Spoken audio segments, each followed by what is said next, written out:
अगर आप चैनल पर पहली बार आए हैं तो अभी सब्सक्राइब करके बेल आइकॉन प्रेस करें और रहें बाखबर।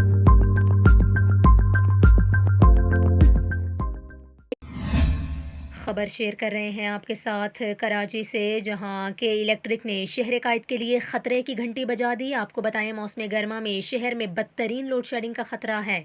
आपको बता रहे हैं कि इलेक्ट्रिक का ये कहना है कि इसे माली साल 2022-23 के इब्तदाई 9 माह में रिकॉर्ड 39.4 अरब का खसारा हुआ। ज़राए के इलेक्ट्रिक के मुताबिक शहर में हाई लॉस वाले एरियाज़ में बिजली फराहम करना मुमकिन नहीं होगा। कि इलेक्ट्रिक का ये कहना है कि गर्मियों में चोरी वाले इलाकों में लोड शेडिंग दौरानिये में मज़ीद इजाफा हो सकता है।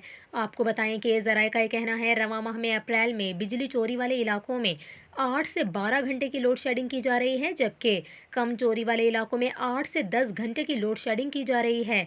अब बिजली चोरी वाले इलाकों में लोड शेडिंग का दौरानिया 12 घंटे से भी ज़्यादा हो सकता है।